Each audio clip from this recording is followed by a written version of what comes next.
morning, everybody. That door's shut, but let's let the governor know you're out here. Come on. Wow, what an exciting, historic day for probably the majority of you that don't know me. My name is Brian Clattisby. I am the chairman of the Swinomish tribe up in Skagit County, and I am also the former 21st president of the National Congress of American Indians, which advocates for 573 nations. You know, let's give A&R Solar a big round of applause for allowing us to come into their workspace here. Jay and Trudy have worked with them on these important issues to our country going forward, and he will continue to work with industries like this. I just read a report that this administration has eliminated 20,000 jobs in the solar industry in the United States. Boo! But Governor Inslee is going to bring all that back. I've had an opportunity to know and work with this man for the last 20 years. And if you look in the dictionary by his name, you'll see honesty, something that is desperately needed in D.C., integrity, passionate, and he cares deeply about the citizens of not only Washington, but the citizens of the United States of America.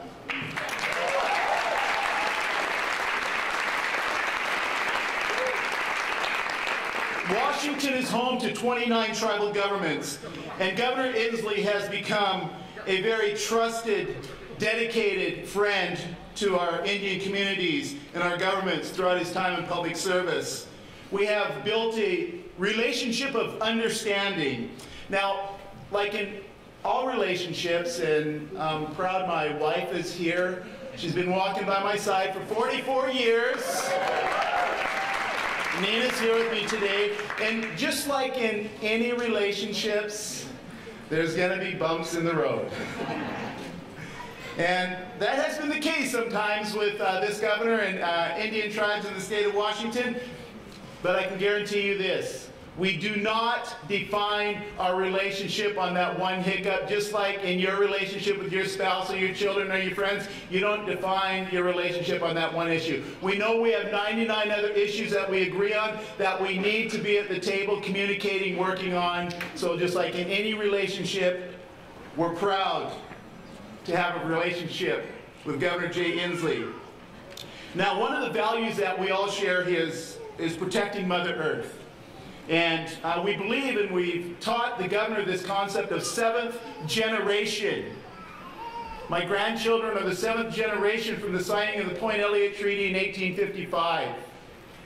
Seventh generation is so important to us, and Governor Inslee knows about that, on how we need to think about that seventh generation. Right now, we live under a pollution-based economy where corporate America is running the United States, and they only care about their return on their investment. They only think about one generation in 20 years. Mother Earth can't take much more. It requires leadership, bold leadership, to take on corporate America. 40% of the world's population today is dying because of soil, water, and air pollution. There is a group of politicians in Washington, D.C. whose heads are stuck in the ground that think that pollution has no impact on our environment, and it is a sad day. When I travel to Hawaii, when I travel to Alaska, when I travel to Florida, to California, and I witness the indigenous communities and the impacts they are suffering because they're a place-based society. They cannot just pick up their communities like a corporation can and go to another country and start polluting that part of the world. I've seen homes in Alaska falling into the Arctic Sea for the first time in a generation. I've seen the Pacific Islanders standing in their cemetery twice a day at high tide, water up to their waist because the water has inundated their cemeteries. I've seen the impacts in Louisiana. I've seen the impacts in Florida. And I'm proud to stand here to say, I support Governor Jay Inslee, who is going to take this issue on full bore, and we are going to stand beside him and with him, because Jay is a great friend, a terrific governor, and we could use some of these Washington State values in Washington, D.C. God bless you. Thank you. Let's go get this.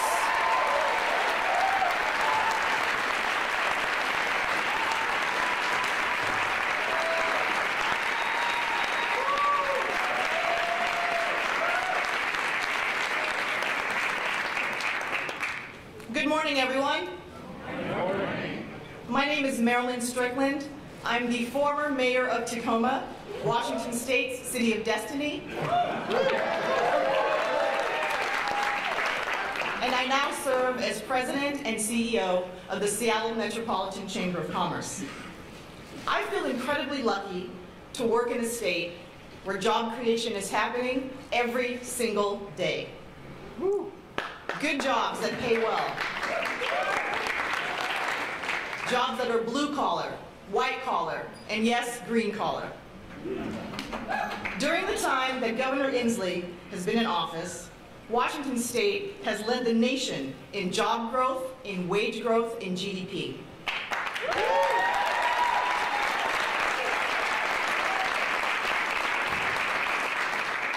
We have led the way by supporting local small businesses and local homegrown companies. We have prioritized our workers. We are protecting the environment, and we are building our energy-efficient future today, right here in Washington State. We are creating whole new sectors by stimulating clean energy jobs and investing in the research and development that will fuel the next clean energy innovations. We are leaders in life sciences. We are creating life-saving medicines, and we produce life-saving, world-changing philanthropies. We are inventing the technology and manufacturing advances that will transform our communities and our economy. And we're taking on very, very tough challenges like income inequality and housing security, because everyone deserves a safe place to call home.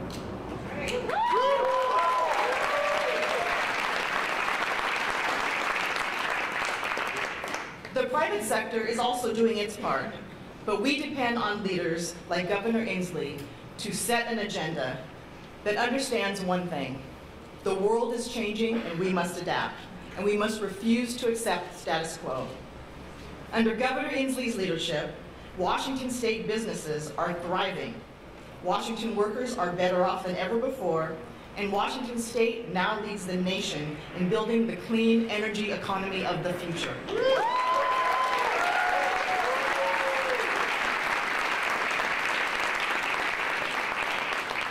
So I stand here today as Marilyn Strickland, born in Seoul, Korea, the daughter of an immigrant, the daughter of a soldier who made a life here in Tacoma, Washington. Please join me in supporting our Governor, Jay Inslee, as he works to spread the prosperity we have here in Washington State to every single community in the United States of America.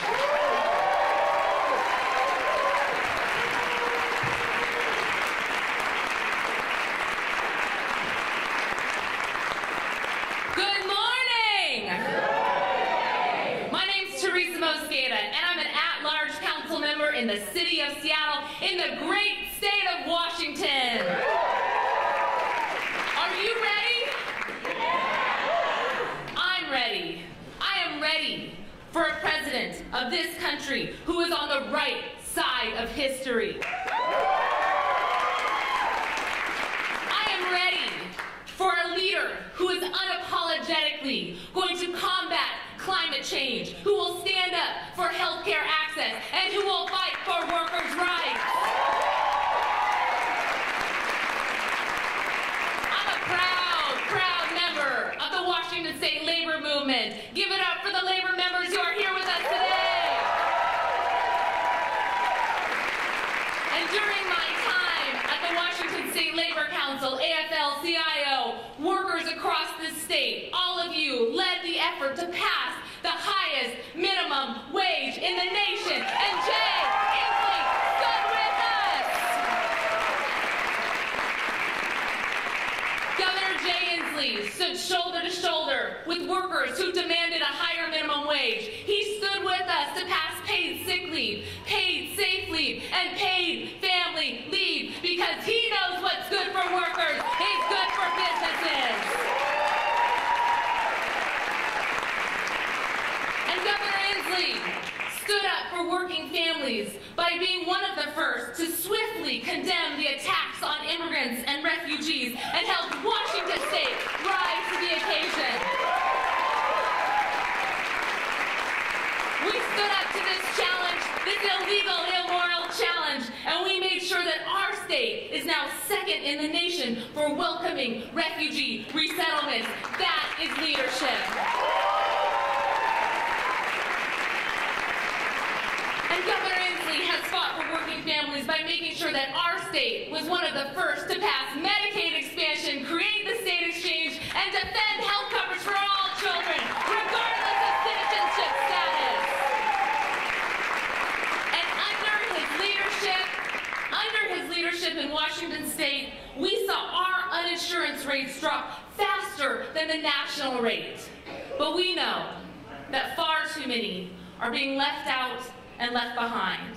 And the question is not whether we can afford to create high-quality health care for all. The reality is we can't afford not to. And it's through this health justice lens that Governor Inslee has made defeating climate change his top priority. Governor Inslee understands the health risks of pollution from fossil fuels disproportionately affect low-wage workers, people of color, and our country's most vulnerable. High cancer rates, childhood illness, life shortened. These are the consequences of a system that has socialized its burdens and individualized its benefits.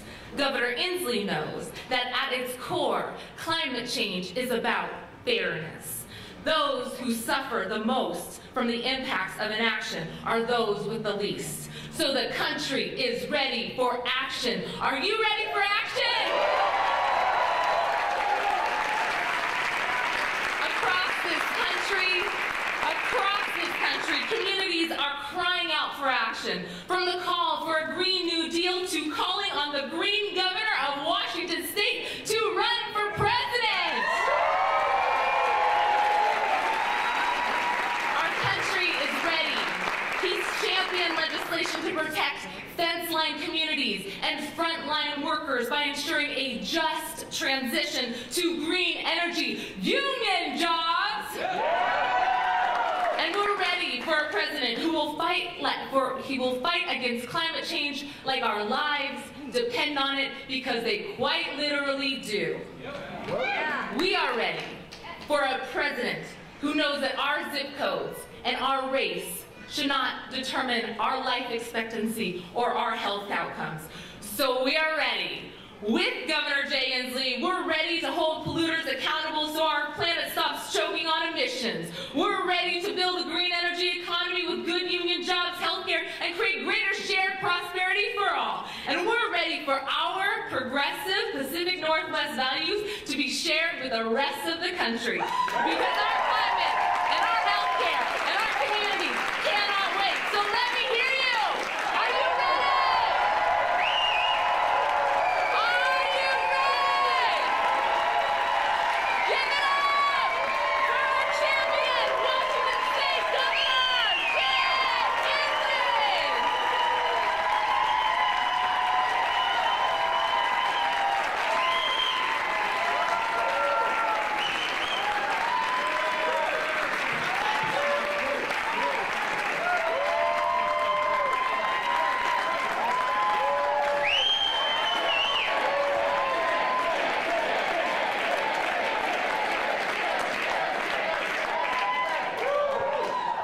Good morning.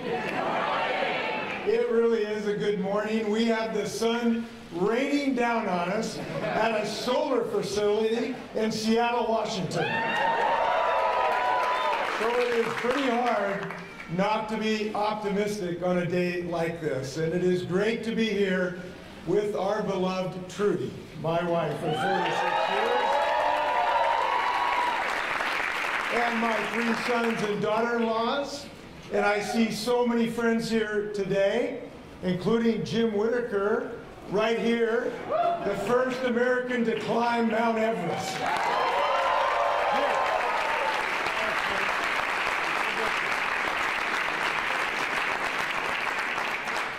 Jim knows that we can do big, challenging things, and I want to thank you, Jim, for now being involved in a great climb for the next couple of years. But I have to tell you that my grandkids can't be here today, and they told me it's because today is Dr. Seuss Day at Wilkes Elementary. We Inslees know how to prioritize. And now it is time for our nation to set a new priority. So I am announcing today that I'm a candidate to become the next President of the United States.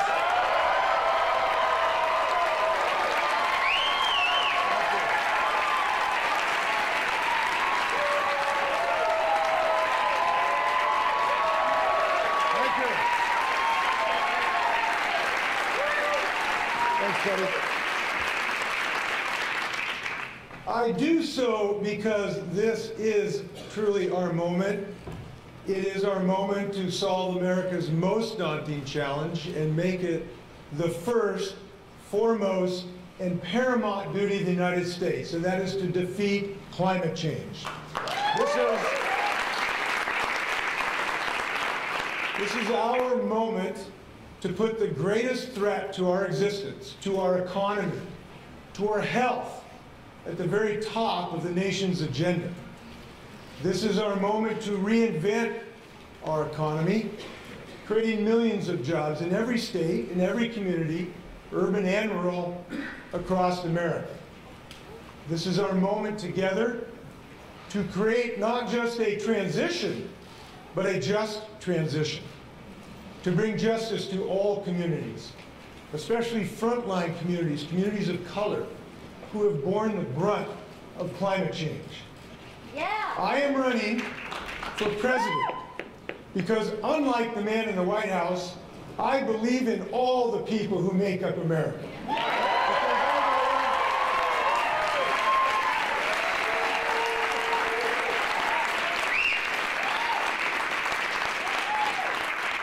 Because I believe in our spirit of innovation and optimism. And because I believe our ability to rise to any challenge. This we know. We are the first generation to feel the sting of climate change, and we are the last generation that can do something about it.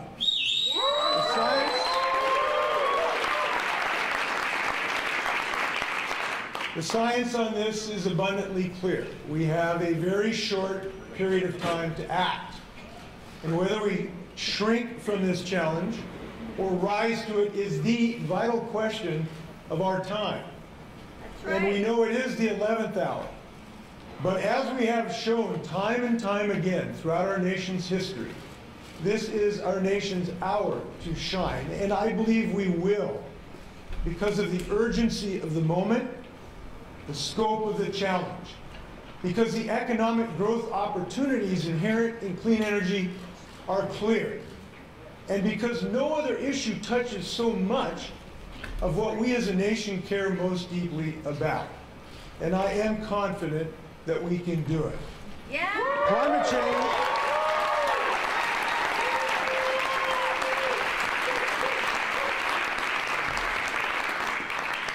Climate change is no longer just a chart or a graph. It is right now, not in some distant future. I stood in the middle of Paradise, California a few months ago, a town of about 25,000 people.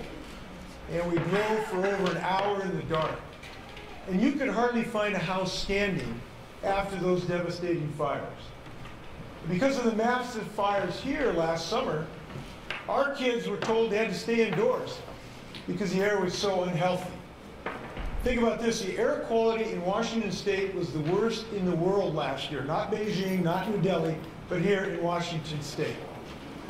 We have one chance to defeat climate change, and it is right now. And it is my belief that when you have one chance in life, you take it. Yeah. And I know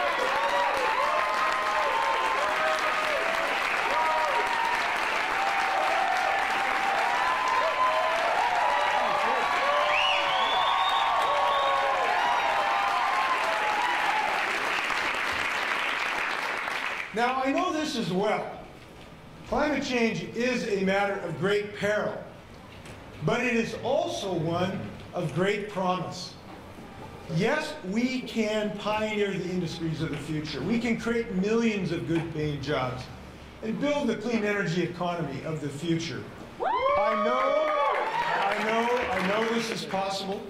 I co-authored a book 12 years ago. It was called Apollo's Fire, Igniting America's Clean Energy Economy. And in that book, we laid out a vision of economic growth around clean energy. It was based on the central premise that we can all have a role to play in this revolution. We can all be heroes in this adventure. And we are already getting started. Think about this. Jobs in the clean energy economy are growing twice as fast as the rest of the economy. The fastest growing job in the nation is a solar installer.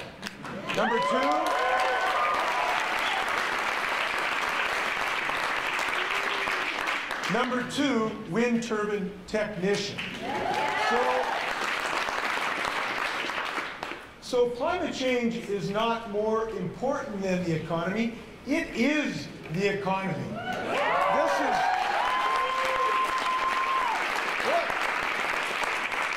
Look, this is pretty simple. Climate change is already damaging our economy, and fighting climate change will build a new economy. The most expensive path is the path of inaction, and that is unacceptable to us in America.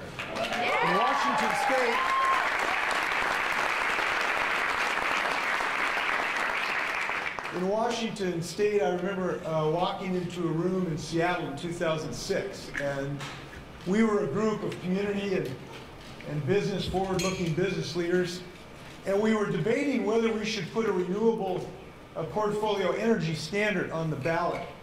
And we knew that battle was going to be tough against the most powerful special interests.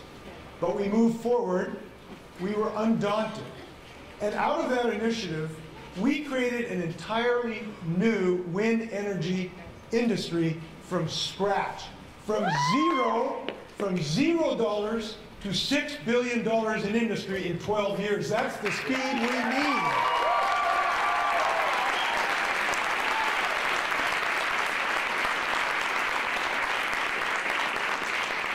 We now have a solar installation industry right here in A&R Solar. This company started as a 2-employee shop that was just a dream in 2007. They're now employing over 70 workers installing clean energy. This is the future of America. And it's right here.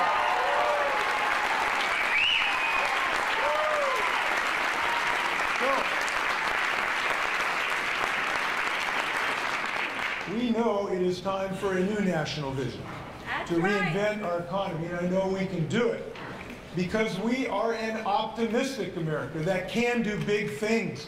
We put a man on the moon. We created the digital economy. Now I am calling on America to engage in a new national mission, a mission to fight climate change. And let's commit to put every American in their ingenuity, in their innovation, in their creativity, and just their plain hard work into an all-out effort to solve this problem. And I believe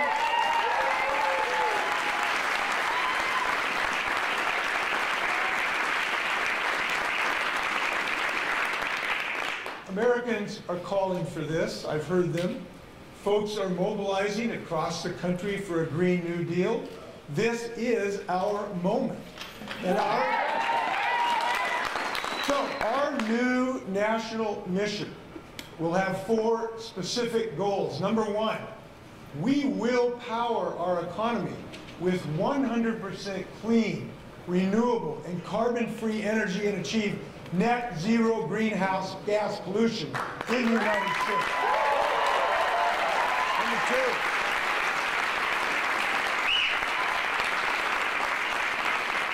Number two, we are going to create millions of good-paying jobs in every community investing in clean energy. We are going to build electric cars in Michigan. We are going to build and install wind turbines in Iowa. And we are going to install solar right here in Washington State. That's what we're going to do.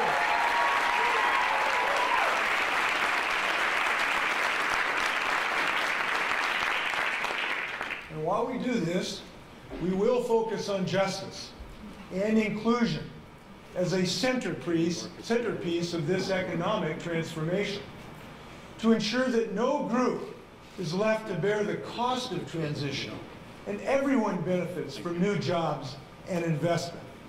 And finally, we need to end the giveaways and billions in subsidies to fossil fuel industries.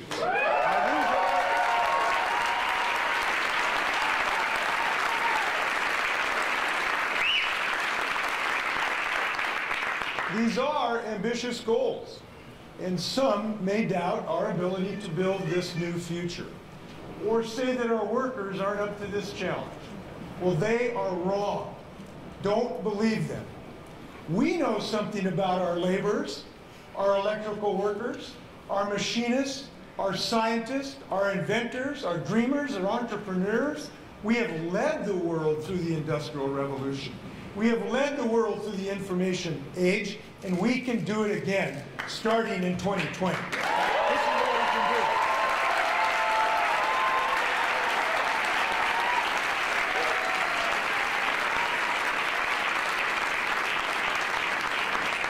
do. Now, we must do this because there is no other issue that touches so much of what we care about. We know climate change is as much a matter of equity as it is a matter of ecology.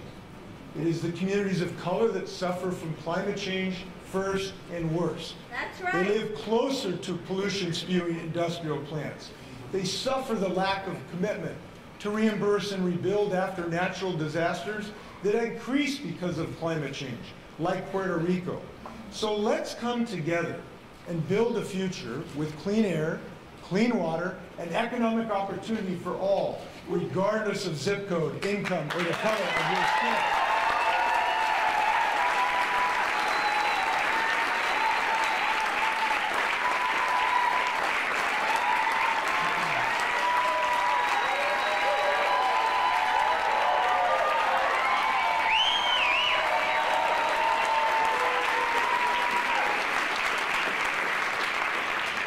Climate change is about health. Temperature extremes will make infectious diseases and allergies more widespread, and respiratory problems like asthma with kids more rampant. Climate change is about national security. Wars for oil have cost us thousands of lives and billions of dollars. I'm proud to have voted against the war in Iraq, and wars for oil must be over.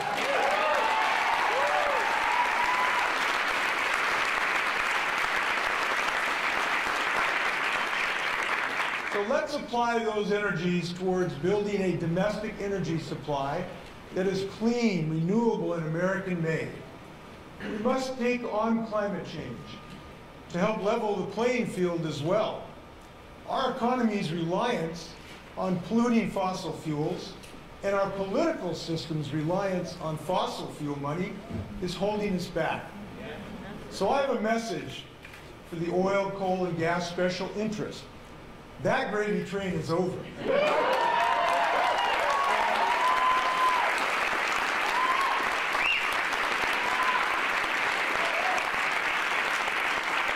So as a candidate, I will not take one dime from fossil fuel companies.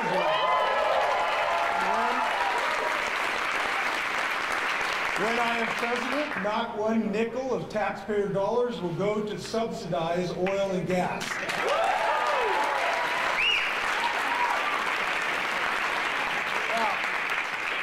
If the task we face now feels monumental, it is. If it feels difficult, it will be. the most powerful special interests in the world won't just give away their power or their profits. But we know we can do hard things. I know we can do this because of what we have done in Washington State. Yeah.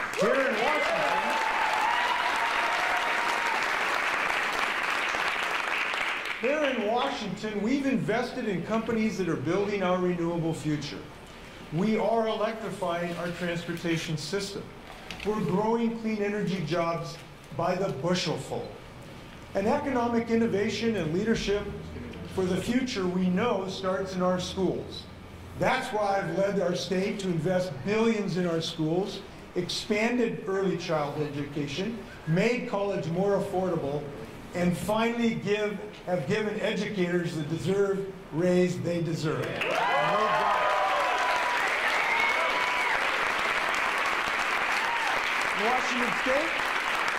In Washington State, we've passed the best paid family medical leave law in the United States.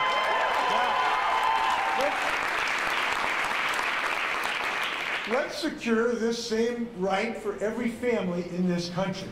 Yeah. We've raised the minimum wage. We've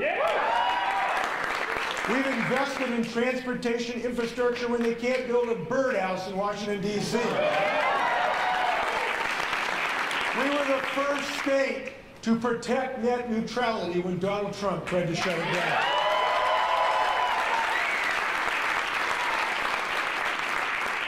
We've legalized marijuana. And it's about time we do it nationwide.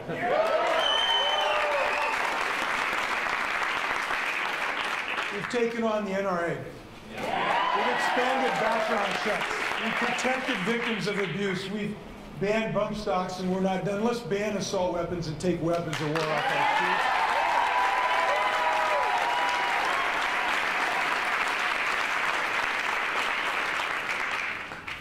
We believe fundamentally in justice and inclusion in our state. It is a Washington, and I believe, American value. So I'm proud to have been the first governor to have stood up to Donald Trump's Muslim ban.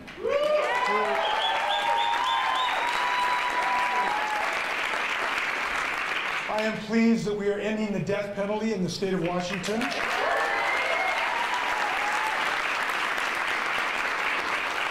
And it is why I have offered to pardon thousands of citizens with marijuana convictions so we can start ending the racial disparity in our criminal justice system.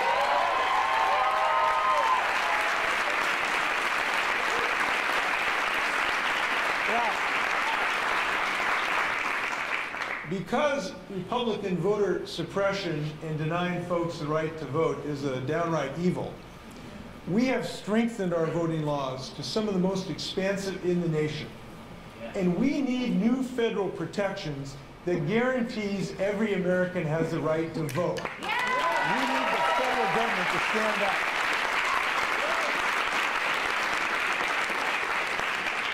So if you look at our state and you ask, why we've done so well, we have succeeded here in Washington because we've grown our economy from the middle out, not suffered from trickle down. That's why Washington State has been named at the same time the best place to do business and the best place to work. And we ought to be proud of that.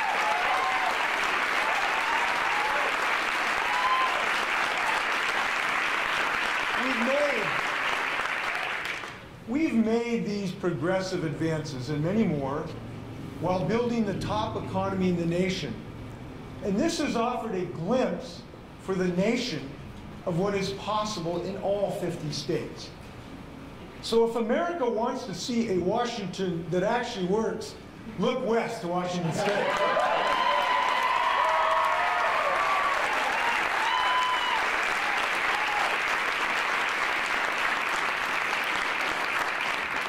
Now, I know we are all angry and outraged by this president.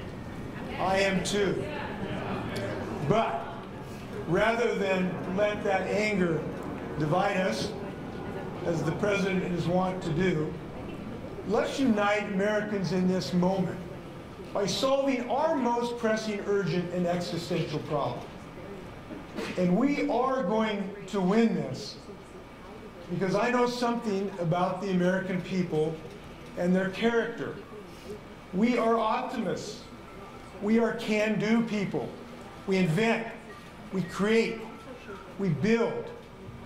Defeating climate change is just as much a matter of character as it is a matter of science. Americans.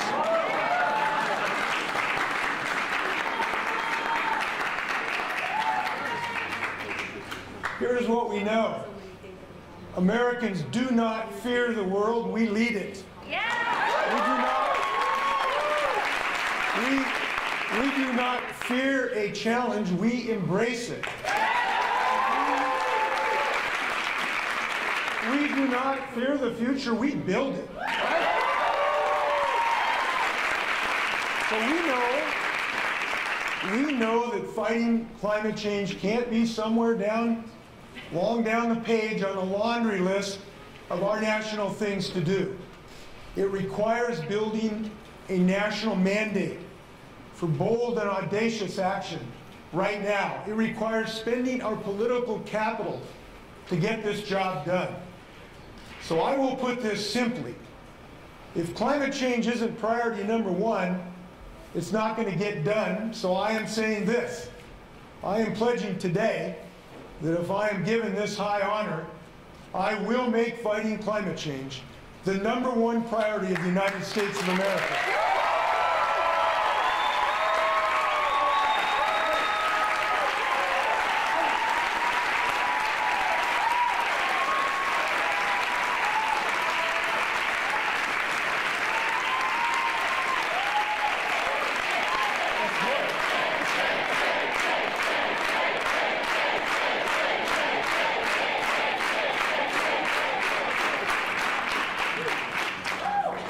You know, and there's something about this new national mission statement that is heartening to me and encouraging to me and inspiring to me. And that is, we can all be heroes here. You don't have to be President of the United States to be president, to be a hero in this effort. You just have to join. Yeah. Because we can all be heroes joining in a grand mission. We are now involved in one of history's greatest endeavors to save those living on this little blue planet from the dangers and massive threat of climate change. So early to bed, early to rise, work like hell and organize. This is our moment. This is our mission. Let's get this job done. Let's go get it. Thanks a lot.